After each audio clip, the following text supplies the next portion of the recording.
Head येते, त्यानंतर restart मध्ये, त्यानंतर ऍप्लिकेशन नॉट वर्क, कधी कधी नेटवर्क मध्ये बघितलं आपण नेटवर्क साठी कधी कधी सॉफ्टवेअर करावं लागतं आपल्याला किंवा QC ची फाईल असते. त्यानंतर सिक्युरिटी कधी कधी उडालेली असते, सॉफ्टवेअर मधून आपल्याला करावं लागतं. त्यानंतर कंट्री लॉक, बाहेर देशातले मोबाईल आपल्या इंडियात आणले तर चालत नाहीत किंवा इंडियातले मोबाईल बाहेर देशात तर चालत नाहीत, त्याला कंट्री लॉक म्हणून असते. ते तुम्हाला माहित नसेल काही जणाला, पण ऐकलं असं तुला माहित असेल नाही तुला. तर जसं ग्लोबल मोबाईल असतील, आयफोनचे ग्लोबल असतील, ऑल वर्ल्ड मध्ये सगळं कुठेही जावा, तसं आपलं इंडियन मोबाईल बाहेर चालत नाही. बाहेर जर गेलं तर तिथलं नेटवर्क त्याला मॅच करत नाही, तिथे गेलं की त्यांना ऍक्टिव्हेशन कोड मागतोय. तसे बाहेर देशातले काही मोबाईल आहेत जे त्यांच्या कंट्री पुरते बनवलेले, समजा कोरिया असेल किंवा कुठल्याही जपान असेल, कुठल्याही देशाचा एखादा मोबाईल असेल आणि ते मोबाईल ग्लोबल नसेल, ग्लोबल म्हणजे ऑल वर्ल्ड साठी असते. तसं तुमचा सॅमसंग मध्ये बी आणि दुसऱ्या मॉडेल मध्ये बी ग्लोबल आणि इंडियन तसं MI मध्ये असतील. ग्लोबल जर असेल तर ऑल वर्ल्ड मध्ये कुठेही चालेल, आणि जर इंडियन असेल किंवा तिथल्याच कंट्री पुरता असेल तर आपल्याकडे आलं आपलं सिम कार्ड टाकलं की लॉक मागतं, ऍक्टिव्हेशन लॉक. ही बी एक सॉफ्टवेअरची प्रॉब्लेम झाली आपली. नंतर जर त्याला आपण अनलॉक केलं, ते ऑनलाईन अनलॉक होते क्रेडिट वगैरे टाकून, तर ते ऑल वर्ल्ड मध्ये कुठेही चालते तुम्हाला. तर हे असे आपले प्रॉब्लेम सॉफ्टवेअर मध्ये. त्यानंतर अनलॉक, फिंगर लॉक, त्यानंतर पॅटर्न लॉक असेल, त्यानंतर सिम लॉक असेल, त्यानंतर MI अकाउंट असेल, त्याच्यानंतर विवो अकाउंट, हुआई अकाउंट, असे अकाउंट लॉक पण असतील किंवा सॅमसंग अकाउंट. त्यानंतर आता सगळ्यात मोठे लॉक म्हणजे फायनान्सचे लॉक. बरेच लोक काय करतात, मोबाईल घेतात हप्त्यावर, 40,000 50,000 मोबाईल घेतात 0 डाऊन पेमेंटवर किंवा कुठं कुठं 2 हप्ते भरायला होते, कुठं 3 हप्ते भरायला होते. काही ठिकाणी तुम्हाला 1 रुपया भरून किंवा 0 डाऊन पेमेंटवर मोबाईल घेतात. मोबाईल घेतात आणि पैशासाठी विकतात. पुन्हा 40,000चा मोबाईल 10,000ला 15,000ला विकून टाकतात लगेच. त्यांचं काम आहे बऱ्याच लोकांचं, कारण त्यांना सिव्हिलचं काही घेणं नसतं आणि त्यांना म्हणजे सिव्हिलचं महत्व माहित नाही. पहिलं तर आपल्या इंडियात असे बरेच लोक आहेत की 50% लोकांना सिव्हिलच काय माहिती नाही अजून. 50% म्हटल्यापेक्षा 60-70% लोकांना सिव्हिल काय हेच माहित नाही. किती जणांना माहित नाही सांगा? सगळ्यालाच माहिती. कारण आता सिव्हिल काय किंवा लोन काय असतंय ह्या गोष्टी सगळ्यांना माहिती झाल्या. पण खेडेगावातल्या लोकांना उधार भेटलं म्हणलं, उधार म्हणलं की ते तुटून पडणार त्याच्यावर. खेडेगावात खुर्ची आहे ती करायचं, राजस्थानचे काय बी करायचं, काय बी पुन्हा पाडव्याला किंवा 1 वर्षाला पैसे द्या म्हणते. 200 रुपयाची खुर्ची 1000 रुपयाला देतात आणि पाडव्याला किंवा 1 वर्षाने दिवाळीच्या टायमाला आणि त्याने वसूल करतात पैसे. लोकांना उधार म्हणलं, फुकट म्हणलं तुझ्या माग लागणार आणि ते दररोज दारामध्ये येऊन बसणार. ते तसं ही मोबाईल घेऊन आपले त्याने विकतात समोरच्याला. आता समोरच्याला काय माहितीये, बॉक्स सहित मोबाईल देऊ आले ना, पावती नाही किंवा हरपले असं गंडवणार बाहेरचा. आणि 40,000चा मोबाईल 10-15,000 कोणी घेतेच. 40,000चा असेल 50,000 ती मोबाईल 1 महिना चालते, जोपर्यंत पहिला हप्ता येत नाही. पहिला हप्ता आला की लॉक झाला होतो मोबाईल, कंपनी त्याला लॉक करते. त्याच्यावर बी सोल्युशन आहे सॉफ्टवेअरवाले. आपलं 1000 मोबाईल 1000 रुपये 1,500 रुपये किती लॉक तोडून देतात तुम्हाला आणि सगळ्या मोबाईलचे लॉक निघतील. पण ते लिगल आहे का इलिगल आहे? जर त्याच्यावर कारवाई झाली तर कंपनीने केली केस, फायनान्स वाल्याने केला असेल किंवा त्या XYZ कोणी केला असेल, किती महागात पडेल. तरी असे लॉक काढायचे नाही. आपल्या अनलॉक मध्ये निघतील किंवा UMT मध्ये निघतील किंवा फ्री टूल असतात का त्याच्यामध्ये बी निघतील. काही मोबाईल ऑनलाईन बी करावं लागते. ऑनलाईन म्हणजे टीव्हीवर द्यायचं असते, त्यांना ऑनलाईन PC ऑपरेट करते, त्याच्यावर करून देते आपल्याला 200, 400, 500 काय त्याचा ठरलेला रेट असते, वेगवेगळे दररोज रेट चेंज होत राहते. हे करून जर आपल्याला पैसे कमवायचे म्हणले तर रिस्क आहे त्याच्यामध्ये, आहे का नाही? तुम्ही एक साधा चोरीचा मोबाईल जरी लॉक जरी काढून दिलं किंवा फर्मी जरी काढून दिलं तरी रिस्क आहे. तुम्ही हार्डवेअरचं काही बी करा, काही रिस्क नाही. फक्त काम करताना बंद पडायची रिस्क असते. ते तर आपण कस्टमरला ऑलरेडी सांगतो. चोरीचा एखाद्या आला तर किती महागात पडतं. एक तर तुमचं नाव खराब होते मार्केटमध्ये, त्याच्यानंतर पोलीस काही झालं तुमच्याकडे येणार. OTP काय झालं पहिले एक नाही ना, ते नाव खराब झाले की मग ते होतच राहणार. तुझे मोबाईल विकत घ्यायचे नाही किंवा त्याला सॉफ्टवेअर करायचं नाही.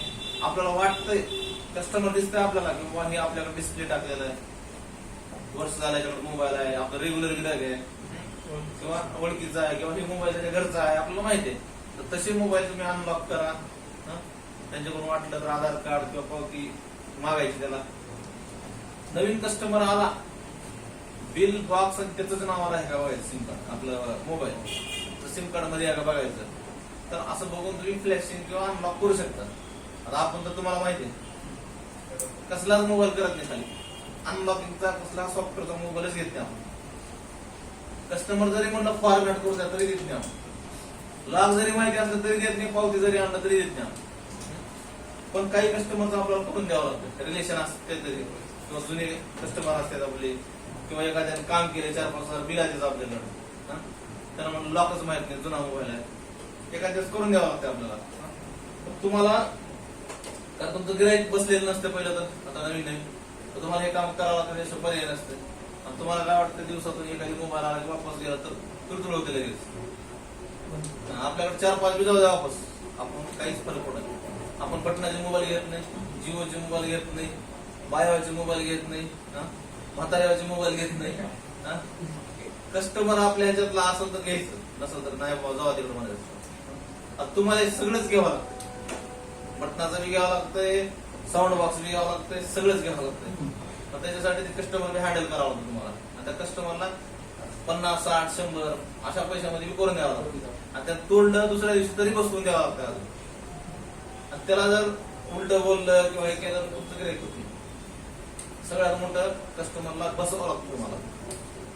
तुम्हाला 2 रुपये चार्जिंग कनेक्ट टाकायला का तुम्ही 5 रुपयाचे 10 रुपयाचे एवढंच आहे की आपलं. जर त्या कस्टमरला तुम्ही ओढीला सांगितलं, तिसऱ्या वेळेस जर तुटलं तर आता सॉकेटचे पैसे लागतील बाबा सांगून द्यायचं त्याला. तुम्ही कस्टमरला जर वाकडं बोललो, मी बसवून देतो, तुम्ही तोडला, चार्जर दुसरा लावला, उलटाचा लावला, हेच लावला, कस्टमर येत नाही आणि 10 जणांना सांगतो तुम्ही त्या दुकानात जाऊ नको, ते दुसरीकडे करून घेतो, महिना झाला चलाले बसवून देतो, त्याकडून एका दिवसात तोडून देतो. डुप्लिकेट टाकतं त्याच्याकडे आणि त्यांना 100 घेत नाही, 80 मध्ये करून दिलं म्हणजे. असं जर कोणी कस्टमर दुसऱ्याला सांगितलं, पलीकडे तुम्हाला काल टाकून तोडून दिले, 100 घेतले, त्याला उल्हास येते पुन्हा मी 80 मध्येच करून देतो म्हणते आणि ओरिजिनल टाकतो म्हणते, तर फुकट पब्लिसिटी होती याची. सॉफ्टवेअरचं काम करताना जपून करायचे पास एवढंच. आणि सॉफ्टवेअर म्हणजे मोबाईल रिपेअरिंग आहे आपलं. हार्डवेअर मध्ये तुम्हाला माहिती आहे किती कमाई आहे किंवा किती फॉल्ट येतात. सॉफ्टवेअर मध्ये जवळपास आपले 90% मोबाईल तुमचे 90% मोबाईल तुमचे फक्त लॉक साठी सॉफ्टवेअर मध्ये, आणि 10% मोबाईल कशाला येतात, लोगो असतील किंवा रिस्टार्ट असतील, फ्लॅशिंग असतील.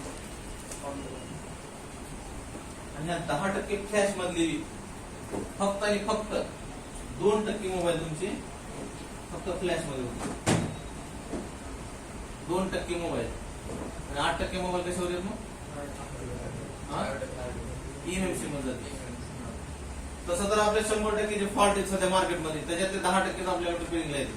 जे घे EMC प्रॉब्लेम असते, सॉफ्टवेअर प्रॉब्लेम असते, त्याच्यामध्ये 8% प्रॉब्लेम जे तुमचं कसं म्हणलं मग EMC जर ते सॉफ्टवेअरचा रिलेटेड असेल, तुमचं सॉफ्टवेअर रिलेटेड असतील 10% मोबाईल येतात आपल्याला 100% मधले.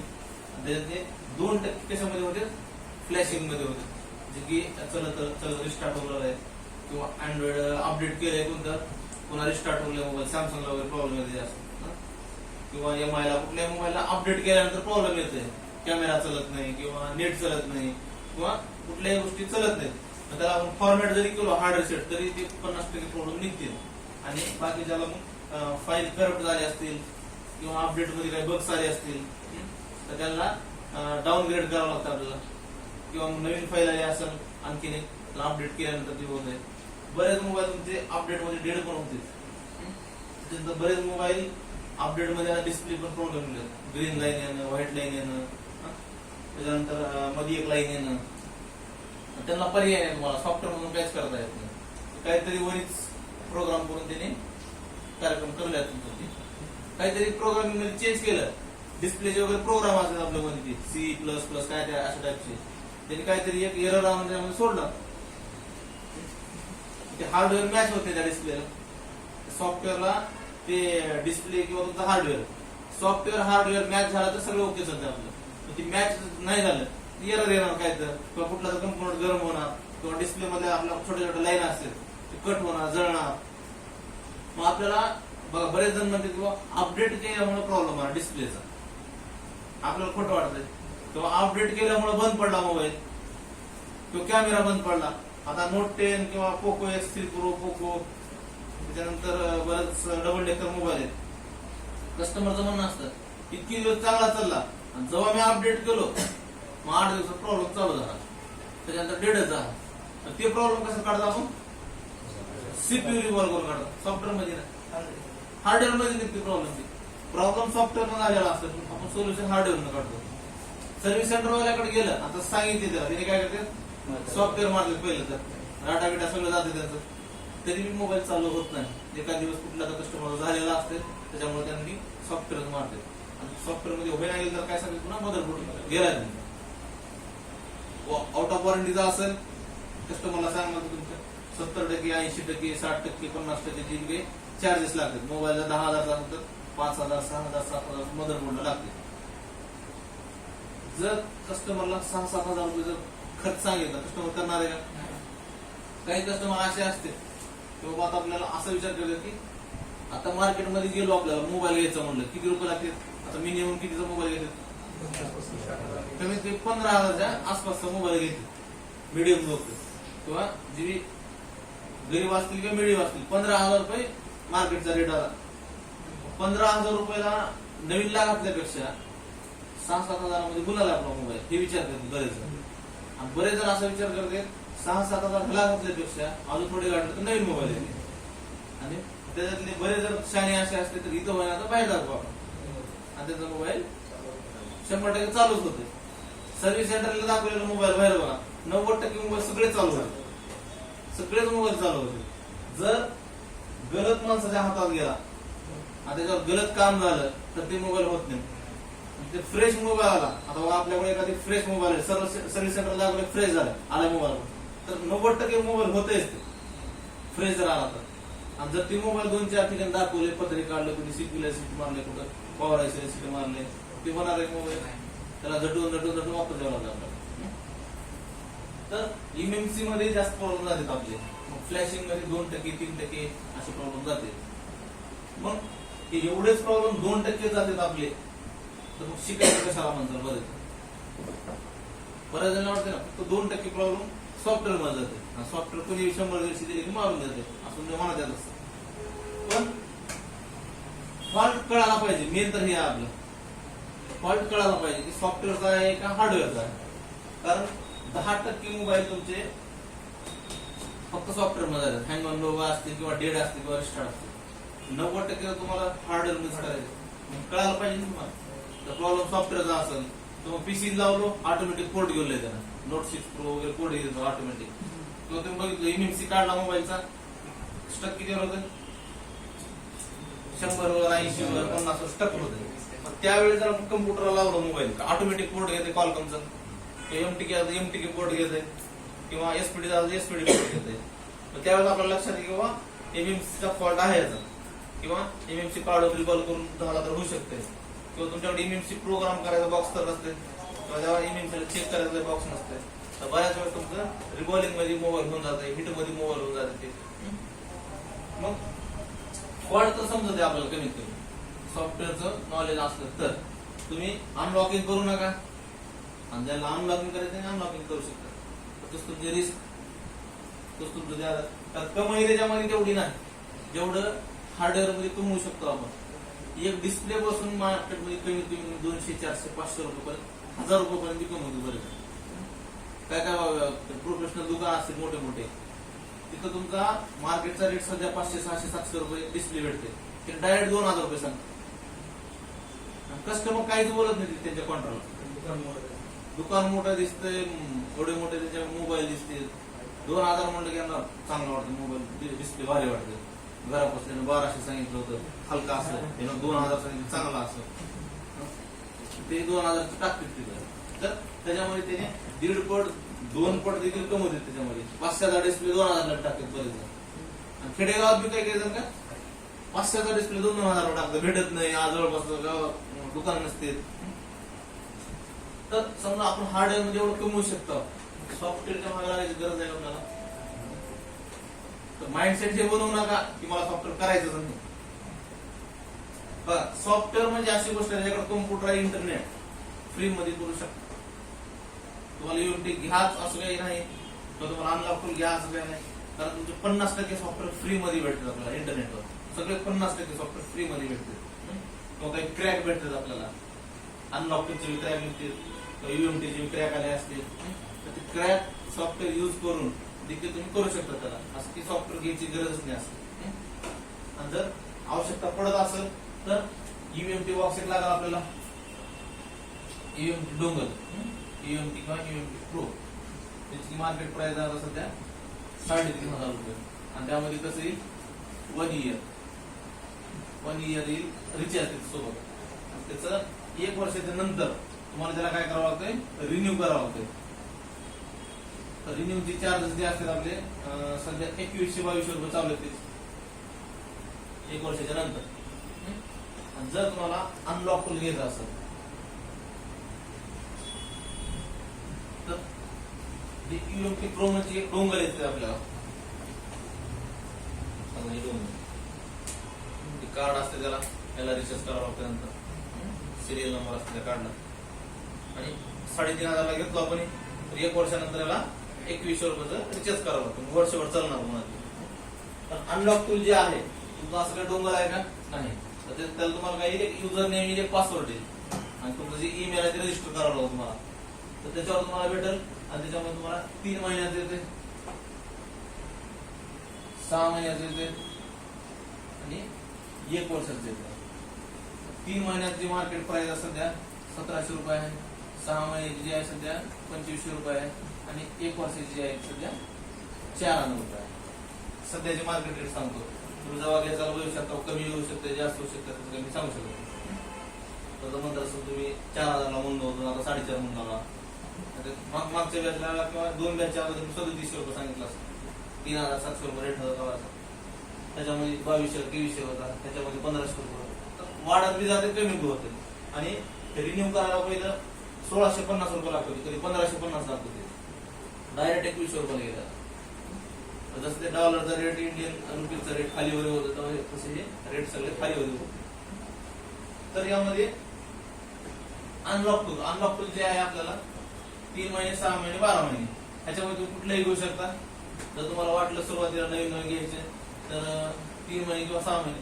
3 महिन्याला 1700 घातल्यापेक्षा 6 महिन्यात जर घेतलं, किती वाढले पैसे आपले, 800 रुपये वाढले. 6 महिन्याचं परवडत आपले, एकदम 4,000 जर नको वाटले आपल्याला. तर दोन्हीपैकी एखादी घेतलं तरी चालतं किंवा नाही घेतलं तरी चालतं. क्रॅक व्हर्जन किंवा फ्री सॉफ्टवेअर, तुम्हाला इम्रानने सांगितलं असते फ्री सॉफ्टवेअर असते, एसपीडीचे टूल हे असते, एफडीकेचे हे असते, सॅमसंगचे हे असते. फक्त याच्यामध्ये फ्री मध्ये फ्लॅशिंग करू शकता तुम्ही, अनलॉकिंग करू शकत नाही. जर आपण मोबाईलला हार्ड रिसेट केलो तर काय होते, पॅटर्न निघून जाते. 60-70% मोबाईलचं पॅटर्न निघून जाते हार्ड रिसेट केलं. सॅमसंगचं सगळ्याच जाते, जवळपास 99% मोबाईल जाते, त्याला फायनान्स करायचं हार्ड रिसेट होत नाही. त्याच्यानंतर त्याला काय पडतंय, एफआरपी लॉक असते. एफआरपी लॉक किती जणांना माहिती आहे? एफआरपी लॉक तुम्हाला माहिती? एफआरपी लॉक म्हणजे काय असते, जे आपला मोबाईल अँड्रॉइड मोबाईल जे आपला अँड्रॉइड मोबाईल आहे ते लॉक आहे. आता बरेच मोबाईल तुमचे स्विच ऑफ करून 2 बटन 3 बटन दाबून रिकव्हरी मध्ये नेऊन आपण त्याला हार्ड रिसेट करतो, ते तर माहिती असेल. हार्ड रिसेट केल्यानंतर एफआरपी म्हणजे काय असतं, तर हार्ड रिसेट केल्यानंतर तुमचं एफआरपी फॅक्टरी रिसेट म्हणजे आपण फॅक्टरी रिसेट करतो त्याला, बरोबर आहे. पी म्हणजे काय, प्रोटेक्शन. तुम्ही जर फॅक्टरी रिसेट केलो तर त्याला प्रोटेक्शन असते.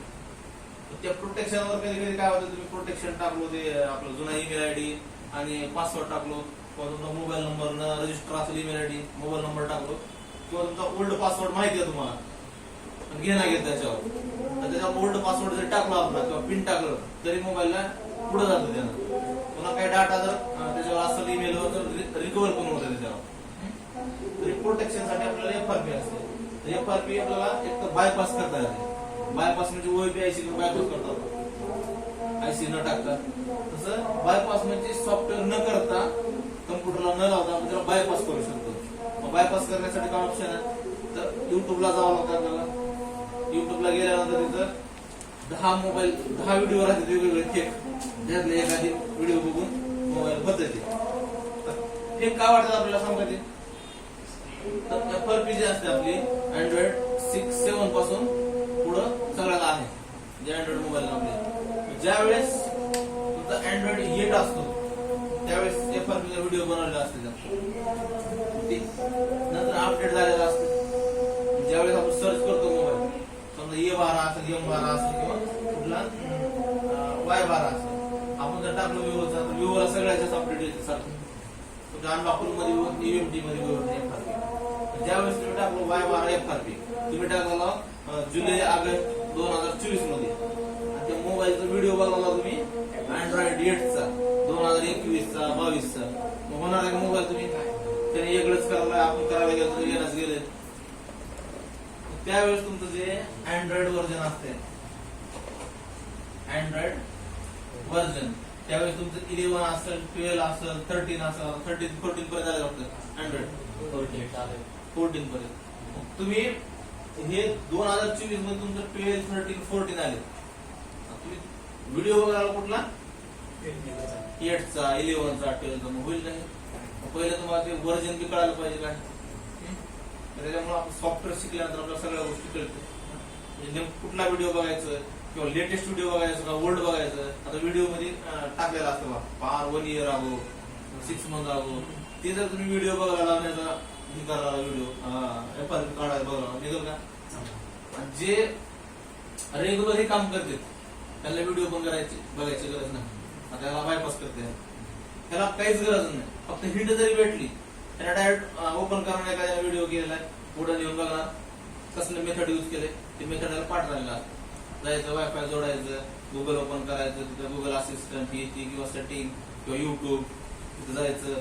युट्यूबवर जाऊन कुठल्या साईडवर जायचं असतं, वेगवेगळ्या साईड असतात FRPच्या बायपासच्या, तिथून ऍप्लिकेशन घ्यायचं, पॅटर्न टाकून करू शकतो आपण तिथं, किंवा सेटिंग मध्ये जाऊन आपलं गुगलचा डाटा डिलीट करून करू शकतो. असे वेगवेगळे ऑप्शन असतात तिथं. तर ते आपल्याला काय करू शकतो आपण, FRP बायपास करू शकतो त्याला बायपास. आता बायपास करायला शिकायचं असं शिकून करणार आहे का ती, किंवा आता ती मेथड सांगून उपयोग आहे का. जेव्हा ते मोबाईल येईल तुमचा, प्रत्येक मोबाईलला आणि प्रत्येक मॉडेलला